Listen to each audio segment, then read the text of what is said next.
Assalamualaikum warahmatullahi wabarakatuh. Selamat pagi.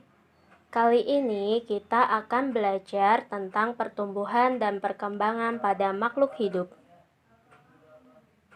Sebelum kita ke materi, kita buka bukunya terlebih dahulu yuk. Ibu punya contoh gambar pada makhluk hidup, yaitu pada manusia, hewan, dan tumbuhan. Mari kita simak gambar berikut ini. Tahapan pertumbuhan pada manusia itu meliputi bayi, balita, anak-anak, remaja, dewasa, dan manula.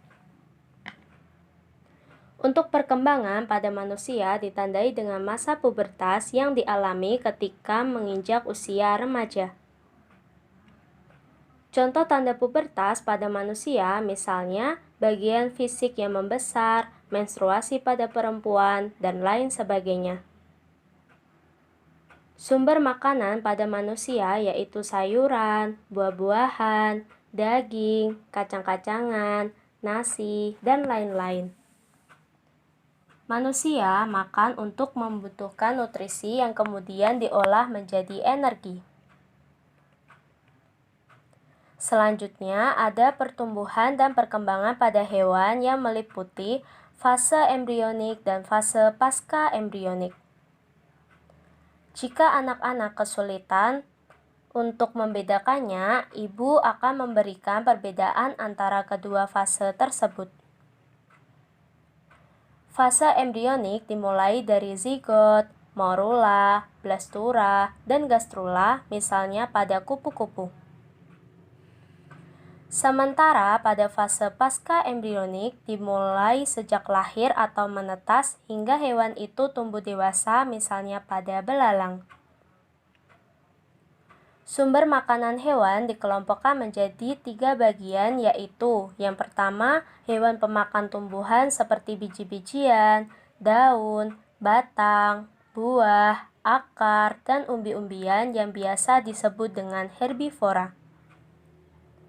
Sedangkan pada hewan yang memakan hewan itu sendiri seperti daging, ikan, tulang, dan serangga dinamakan karnivora.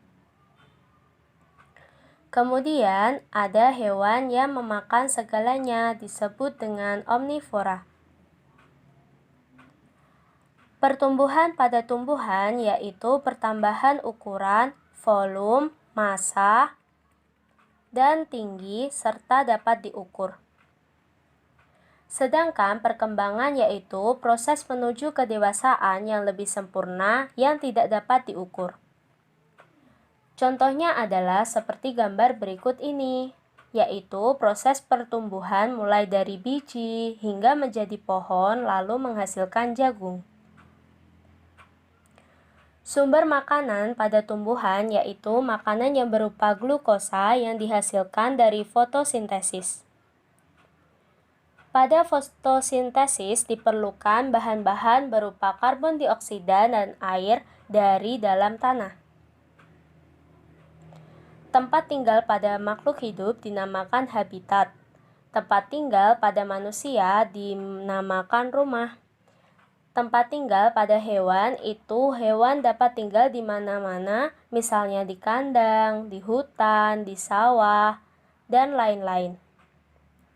Sedangkan tempat tinggal pada tumbuhan sama dengan hewan, yaitu dapat tinggal di mana-mana, misalnya pada pinggir jalan, sawah, pot, dan lain-lain. Nah, setelah kita mengetahui contoh pertumbuhan dan perkembangan pada makhluk hidup, kita tahu bahwa pengertian dari pertumbuhan adalah proses bertambahnya ukuran tubuh yang meliputi tinggi, berat, dan volume tubuh yang bersifat irreversibel atau tidak dapat kembali ke bentuk semula. Sedangkan perkembangan adalah proses biologis makhluk hidup menuju tingkat kedewasaan, dapat berupa perubahan bentuk, susunan, dan fungsi organ tubuh menuju kedewasaan atau kesempurnaan. Nah, setelah penjelasan tadi, Ibu harap kalian dapat membedakan perbedaan antara pertumbuhan dan perkembangan pada makhluk hidup. Jangan lupa terus belajar dan tetap semangat walaupun pembelajaran dilakukan secara daring seperti ini. Wassalamualaikum warahmatullahi wabarakatuh.